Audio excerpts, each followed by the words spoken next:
There's a way of phrasing a request that makes you agree to it before you've really thought it through.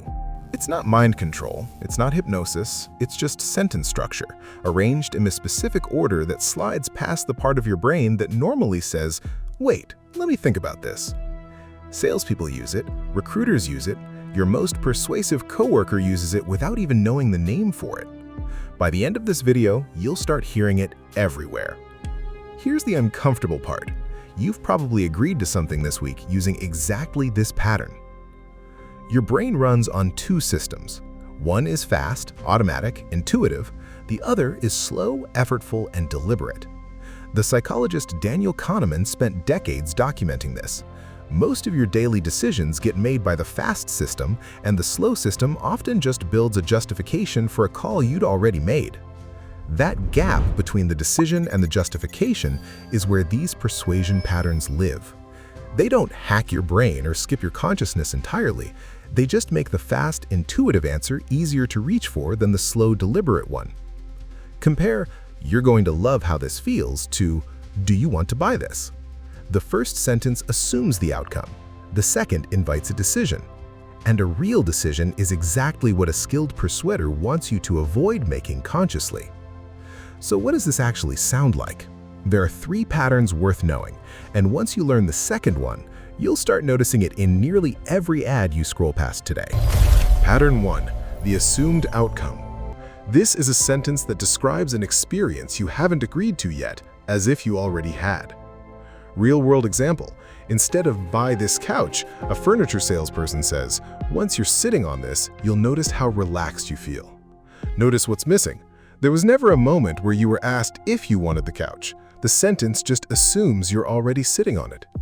You'll see the same move in fitness ads. Once you start feeling stronger, you'll wonder why you waited.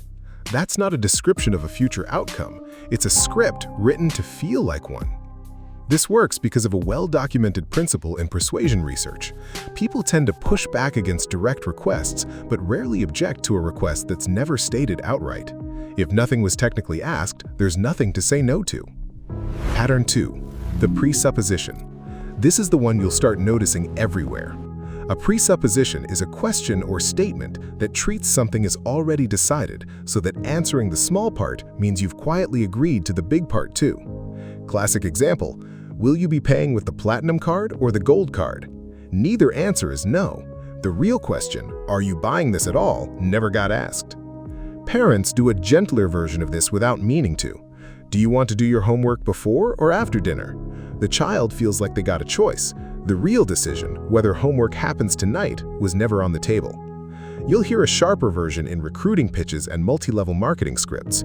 When you join the team, do you want the starter kit or the pro kit? The word "when" already settled the outcome. You're just picking a flavor. The broader pattern, people who rely on this rarely ask permission outright. They present the outcome as already decided and let you spend your energy negotiating the details instead of the decision itself. The first two patterns show up in sales and marketing, but the third one is the one to really watch for because it's most often used by people who are supposed to have your trust: partners, friends, family. It's coming up next. Pattern 3.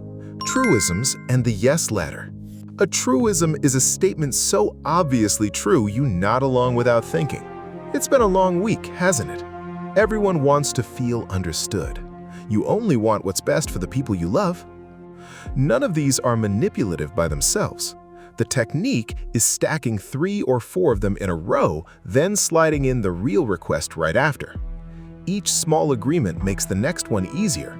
Researchers sometimes call this a compliance ladder, and it's a documented feature of how gradual persuasion works. Here's what it can sound like in an unhealthy relationship. "You know I love you. You know I'd never intentionally hurt you. You know how hard things have been for me lately. So you understand why I looked through your phone." Each sentence on its own was true enough to agree with. By the fourth one, you've been nodding along towards something you'd normally reject outright. If you recognize this pattern in your own life, the point of naming it isn't just intellectual. Psychologists who study coercive control note that this kind of steady, low-key pressure is a real warning sign in relationships, not a harmless quirk. If a string of true statements is being used to walk you toward giving up privacy, autonomy, or boundaries you'd normally protect, that's worth taking seriously and worth talking through with someone you trust outside the relationship. Here's what ties all three patterns together. None of them sound like a demand. They sound like a description, a casual question, or an obvious truth. That's exactly why they work, and why most people don't notice them happening in real time.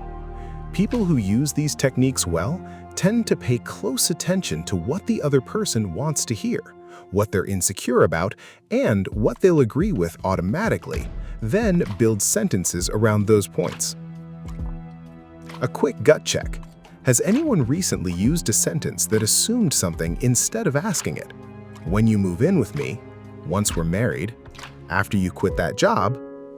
If the assumption skipped straight past a decision you don't remember actually making, that's not an accident. That's technique. You don't beat this by treating every sentence anyone says as a trap. You beat it with one habit.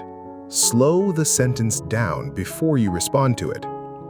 When you catch a presupposition, name the hidden question even just to yourself. Wait, is the real question whether I'm doing this at all? When you catch a stack of truisms leading somewhere, ask the direct version of the request out loud. Are you actually asking me to hand over my phone? Translating a persuasive sentence back into a plain, direct question takes away most of its power. This tracks with actual persuasion research. Influence techniques lose much of their effect the moment the person on the receiving end consciously notices the structure at work. The people who use these patterns aren't reading your mind. They've just learned that most people respond to sentence structure faster than they respond to actual content. Now you know the three patterns: the assumed outcome, the presupposition, and the truism ladder. You'll start catching them in ads this week, in group chats, maybe in your own family. The goal was never to make you suspicious of everyone. It's to make sure that the next time someone tries to skip past your own judgment, you're the one who notices first. If this helped you catch something you'd been missing, that's the point. Subscribe if you want the next one.